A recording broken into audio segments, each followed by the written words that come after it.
সুপ্রিয় দর্শক, স্বাগত জানাচ্ছি। মধ্যপ্রাচ্যে উত্তেজনা আরও তীব্র হচ্ছে। ইয়েমেনের ইরান সমর্থিত হুতি বিদ্রোহীরা ইসরায়েলের বিভিন্ন স্থানে একের পর এক ক্ষেপণাস্ত্র হামলা চালাচ্ছে। এতে আতঙ্কে লাখ লাখ ইসরায়েলি নাগরিক নিরাপদ আশ্রয়ের সন্ধানে বাংকারে ছুটছেন।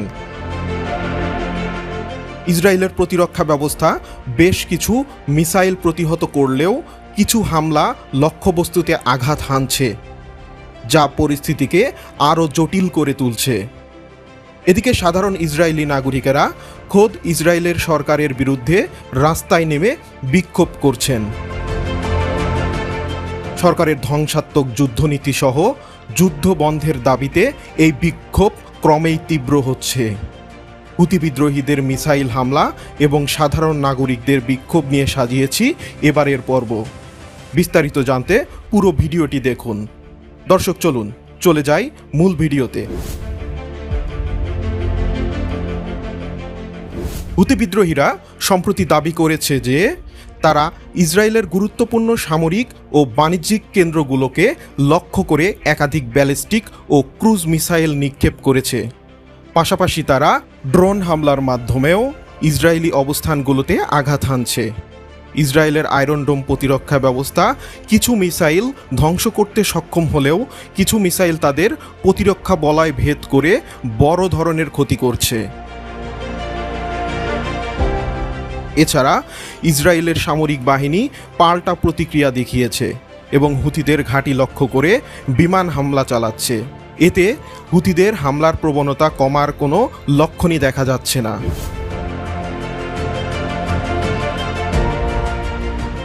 ইসরায়েলের বিভিন্ন শহরে সতর্কতা সাইরেন বাজতে শুরু করলে সাধারণ মানুষ দ্রুত নিরাপদ আশ্রয়ে চলে যাচ্ছে। রাজধানী তেল আবিব, হাইফা এবং আশদোদ সহ বিভিন্ন শহরে হাজার হাজার মানুষ তাদের নিজস্ব ও সরকারি বাংকারে লুকিয়ে পড়ছে। ইসরায়েলের সরকার ইতিমধ্যে তাদের নাগরিকদের সতর্ক থাকার নির্দেশ দিয়েছেন এবং জরুরি নিরাপত্তা ব্যবস্থা জোরদার করেছেন। এদিকে ইসরায়েল ফিলিস্তিন যুদ্ধ ক্রমশ জটিল হয়ে উঠছে। প্রতিদিনই বাড়ছে হতাহতের সংখ্যা। তবে যুদ্ধবিরোধী কণ্ঠস্বর ইসরায়েলের অভ্যন্তরেও শক্তিশালী হয়ে উঠছে। সাধারণ জনগণ সরকারের যুদ্ধনীতি ও সামরিক অভিযানের বিরুদ্ধে রাস্তায় নেমে প্রতিবাদ করছে। সরকারের বিরুদ্ধে এই আন্দোলন শুধু রাজনৈতিক নয়, বরং মানবিক দৃষ্টিকোণ থেকেও গুরুত্বপূর্ণ হয়ে উঠছে। অনেক সাবেক সেনা সদস্য ও সাধারণ নাগরিক বলছেন এই যুদ্ধ অপ্রয়োজনীয় এবং এটি শুধু মানুষের দুর্ভোগই বাড়াচ্ছে। এদিকে ইসরায়েল সরকার এই বিক্ষোভ দমনে কঠোর অবস্থান নিয়েছে। পুলিশের সঙ্গে সংঘর্ষের ঘটনাও ঘটছে। কিছু আন্দোলনকারী গ্রেফতার হয়েছেন।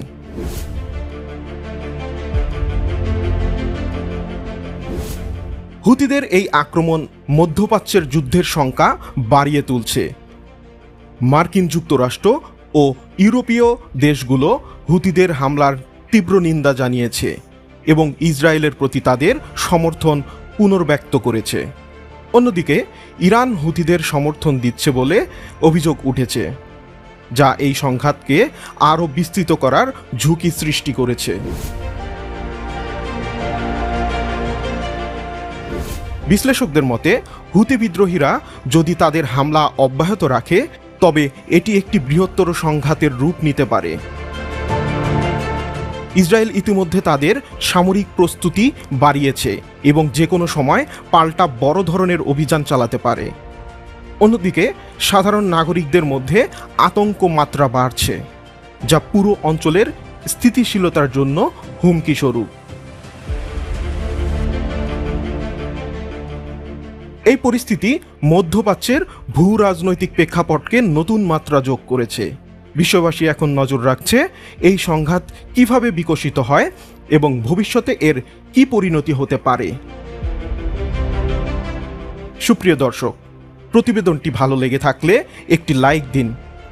চ্যানেলে নতুন হয়ে থাকলে চ্যানেলটি সাবস্ক্রাইব করে বেল বাটনটি অন করুন, যেন বিশ্বের সকল নিউজ সবার আগে আপনার কাছে পৌঁছে যায়। পরিশেষে আবারও বলছি, পরিবেশ ভালো রাখতে যেখানে সেখানে ময়লা আবর্জনা ফেলবেন না। নিজে ভালো থাকুন, সবাইকে ভালো রাখুন। আজকের মতো এখানেই বিদায় নিচ্ছি। ধন্যবাদ।